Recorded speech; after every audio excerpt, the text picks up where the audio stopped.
আসসালামু আলাইকুম। হাসনাত আব্দুল্লাহ নির্বাচন করতে পারবে কুমিল্লা ৪ থেকে দেবিদ্বার থেকে। কিন্তু নির্বাচন করতে পারবে না ধানের শীষের প্রতীকের প্রার্থী অত্যন্ত জনপ্রিয় এবং দেবিদ্বারের অত্যন্ত ৪ বারের এমপি।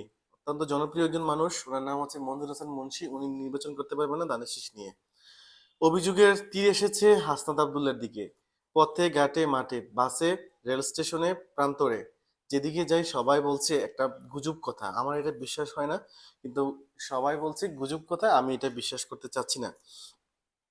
হাসনাত আব্দুল্লাহর জন্য হাসনাত আব্দুল্লাহর জন্য নাকি নির্বাচন করতে পারছে না মনজুর হাসান মুন্সী ধানের শীষের প্রার্থী কুমিল্লার ৪।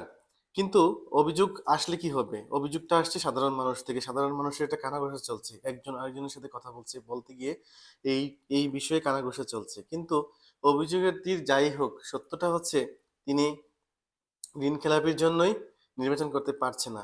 তবে এখানে হাসনাত আব্দুল্লাহর কোনো একটা শেষ দিকে এসে হাসনাত আব্দুল্লাহ তো বিষয়টা জানতো। উনি যদি সত্যি বিষয়টা নিয়ে ভাবতো তাহলে তো আগেই এই বিষয়ে ওনাকে সতর্ক করতে পারতো। কিন্তু চুপচাপ থেকে তিনি শেষ পর্যন্ত তিনি জায়গায় নখ দিয়ে হয়তোবা করেছে, হয়তোবা আহ, তিনার জন্য নির্বাচন করতে পারছে না মনজুর হাসান মুন্সী কুমিল্লা ৪ থেকে ধানের শীষের প্রার্থী। এখন বিষয় হচ্ছে এটা হচ্ছে মানুষের মুখের কথা। এটা এটা একজন শিক্ষিত মানুষের মুখের কথা হতে পারে না, সাধারণ মানুষের মুখের কথা। সাধারণ শিক্ষিত মানুষের মুখের কথাও আবার যারা লেখাপড়া জানে তাদের কথাও সেম। কিন্তু অভিযোগের তীরটা উঠছে হাসান আব্দুল্লাহর দিকে। এখন আমার যে বিষয়টা আমার কাছে ক্লিয়ার মনে হয় যে না, হাসান আব্দুল্লাহর জন্য অভিযোগ না, আর হলে হতেও পারে, আবার আমার কাছে মনে হচ্ছে যে অভিযোগ এদিকে না।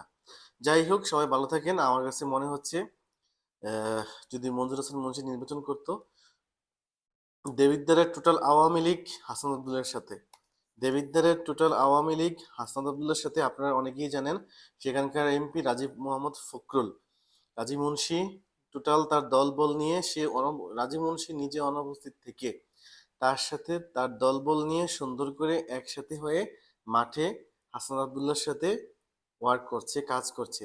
এই জন্য বিএনপি প্রার্থী অত্যন্ত জনপ্রিয় ছিল এবং হাসনাত আব্দুল্লাহ নিজের কোনো ভোট খুব বেশি একটা ছিল না। ভোটটা হচ্ছে সেখানকার টোটাল আওয়ামী লীগের ভোট, আওয়ামী লীগের ভোটটা টোটাল যাবে হাসান আব্দুল্লাহর দিকে। সেখানে একটা সুন্দর ফাইট হতো। আর কিছু মহিলা ভোটার আছে, সেখানে হাসান আব্দুল্লাহ তাদের মন জয় করেছে। যাই হোক, এখানে একটা ফাইট হতো যদি মনজুর হাসান মুন্সী নির্বাচন করত। এখন আর ফাইটটা হচ্ছে না যেহেতু তিনি নির্বাচন করতে পারছে না। সম্ভবত আহ, এটা আমরা মানুষ আর ভোট দিতে পারছে না। শেখ হাসিনা যেমন মানুষ ভোট করতো, সেই ভোটটি মানুষ একটা আক্ষেপ থেকে যাবে। আগে বলতো যে আমরা 2009-এর পরে আর ভোট দিতে পারিনি, এখন হবে 2026 থেকে 2030 পর্যন্ত আর ভোট দিতে পারবো না। যাই হোক, সবার জন্য শুভকামনা। সবাই ভালো থাকেন। আমার কাছে মনে হচ্ছে যে হাসনাত আব্দুল্লাহর জন্য তিনি নির্বাচন করতে পারছে না, এটা অভিযোগটা মিথ্যা। আসসালামু আলাইকুম।